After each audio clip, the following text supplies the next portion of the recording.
Қайырлы күн қыздар. Біз сіздермен гарнирге осындай күріш дайындаймыз. Ол үшін алдымен газымызға ыдысымызды қойып қатты қыздырамыз да май жағамыз.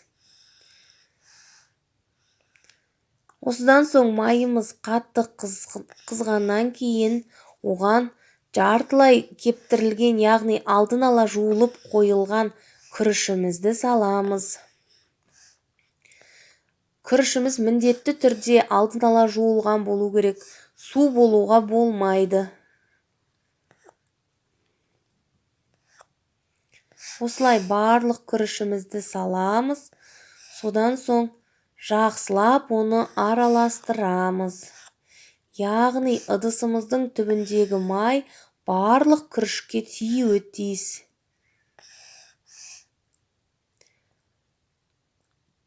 Осылай жақсылап араластырып аламыз да ыдысымыздың қақпағын жауып қоямыз.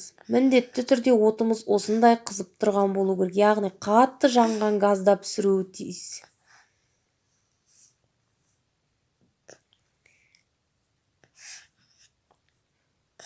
Осыдан соң ыдысымыздың қақпағын 30 секундқа жауып қоямыз.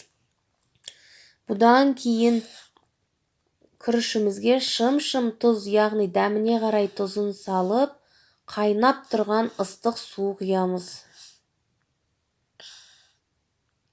Су міндетті түрде қайнап тұрған болуы тиіс.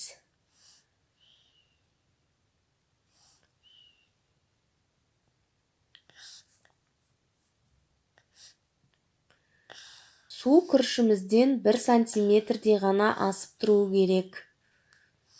Енді осының қақпағын жауып, жарты сағатқа пісіреміз, отты басып қоямыз. Міне біздің күрішіміз дайын болды.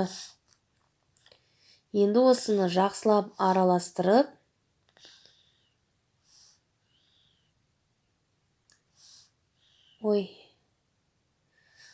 ыдысымызға әдемілеп саламыз. Ол үшін кесені алып, оған күрішті толтырып, жақсылап үстінен басамыз. Содан соң салатын тәрелкемізге төңкереміз. Міне осылай. Жанына бізде тауықтың еті.